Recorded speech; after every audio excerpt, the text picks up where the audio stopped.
The Disaster Curses were mainstay villains for the first few arcs of Jujutsu Kaisen and are definitely some of the most memorable villains in the series. What bolsters their memorability are their striking designs and representations of fears humans have of natural things in the world. Jogo is volcanic eruptions and earthquakes, Hanami is plants and forests, Dagon is the ocean and life within it, whilst Mahito represents the fear of humans themselves. All four of these characters made themselves threatening adversaries that many of the story's heroes could not handle in one-on-one encounters. Although a colorful cast of villains, they were used for Kenjaku's plans and ultimately done in by the end of the Shibuya incident. However, these four characters were meant to lead the story by Shibuya's end to make room for the greater threats funneling into the Calling Games. The Calling Games are not the sole reason for these curses' demise, as Shibuya is meant to be where their stories end for both character and narrative reasons. So let's talk about why the Disaster Curses had to go, starting with probably their poster child, Jogo.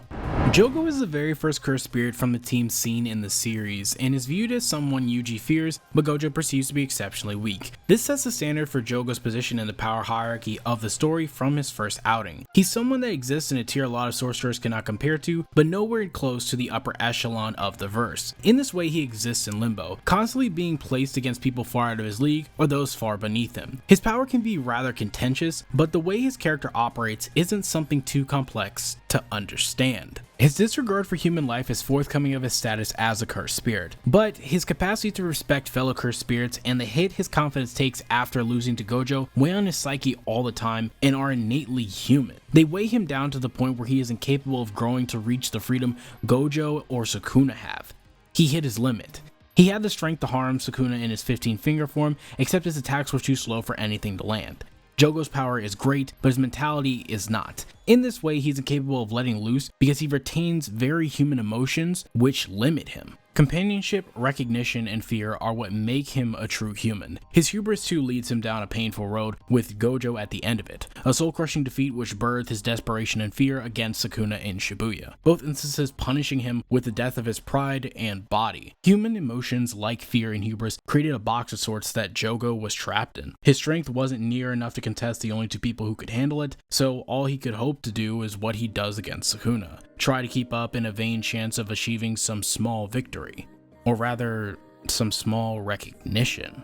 He cries when gaining recognition after fighting so hard, but resigned himself to another's potential while compromising his own in such a resignation. Sukuna's recognition allowed Jogo to understand that his strength was enough to be acknowledged, leaving him a sense of joy before dying.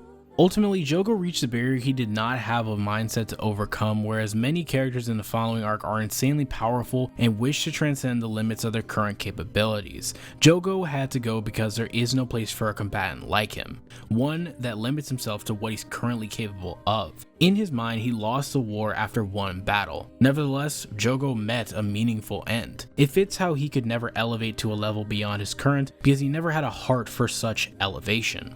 For someone like him, he deserved the ending he got. On the other hand, a simpler fate befell his companions, Dagon and Hanami. Hanami and Dagon have a short run in Shibuya with equally short explanations for their fates. Hanami is power clipped by a Yuji who just learned the basics of cursed energy, so receiving a marginal buff from domain amplification wasn't going to make it a very relevant threat. In Hanami's short time, they were used as a benchmark to demonstrate Yuji's growth. Furthermore, sad as it may be, Hanami, like its comrades, were not built for Jujutsu Kaisen long term, which is pretty unfortunate. Hanami is an interesting character who is meant to be the voice of the earth, a role befitting its existence thanks to humans fearing nature reclaiming what they possess. However, organisms can evolve to find a way to outwit their enemies or become stronger than them, which seems to be an apt analogy here.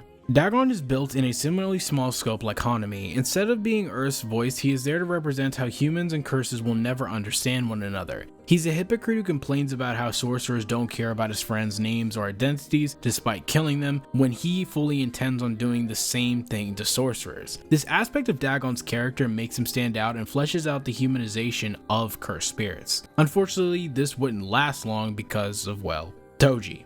Dagon, Hanami, and Jogo are exceptional antagonists or villains in this story. Coming to understand how they perish and why they do is somewhat of a difficult task because of the limited story exposure that they all have, a limitation not shared by their leader, Mahito, a character whose fall is one that is distinctly human and thus that much more Interesting. Mahito is the last one standing for this small group of special grades. His curse technique made him nigh invulnerable, and one touch from him is an almost definite win. An almost perfect defense, and a technique that bypassed durability makes him comparable to Sukuna and Gojo in his upfront danger. Mahito's overwhelming danger, capabilities, and carefree attitude stood in direct opposition to Yuji's bare bones fighting style, lack of curse technique, and serious focus. Yet despite bleeding opposing philosophies, they are two beings cut from the same cloth. Mahito kills people unconditionally, while Yuji saves people unconditionally. This is where the crux of Mahito's character comes into play. Because of these opposing philosophies, among other factors, Mahito grew obsessed with destroying Yuji so that he could understand what he did. He wanted to show Yuji their similarity, to understand it as he did. Yuji is the good humanity can produce, while Mahito is the evil humanity can produce. Both were born of humans, leading to an inevitable confrontation of differing philosophies. This need to curse Yuji Itadori is what led to his fall during the Shibuya incident, despite his immense growth at present and even greater potential. He limited himself to believing he needed to destroy Yuji. In essence, he was bringing his natural adversary to his level by obsessing so much. The knowledge of trying to get other people to understand you is a hindrance to true power, and that is what sealed Mahito's fate. In essence, Mahito conceded his victory once he pushed for Yuji to understand himself better. Once he spoke these lines, he'd effectively signed his own death warrant. He makes his natural enemy stronger because he forfeits the mentality that made himself strong in the first place, leading to his fall to a sorcerer he should have torn to shreds. It's easy to say these four characters perished because the story no longer had a need for them to stick around. However, the Shibuya incident caused a lot of mentally or physically weaker characters like Nanami, Nobara, Shigemo, and even Megami isn't an exception, but he was saved by Sukuna. In the end, to make room for the next arc of the story, character or story fulfillment, and of course Kenjaku's plans, they had to exit the story. But where's the fun if not giving them a brief analysis before closing the book on their characters completely? Also, if any of you are wondering, if I had to rank who my favorite characters of these four are, it would go like this. Mahito is first, Dagon and Jogo are second, and Hanami is dead last in fourth. Unfortunately, that brings me to the end of this video. I want to thank you all so much for watching, and please have yourselves a damn good one. I'll see you all next time.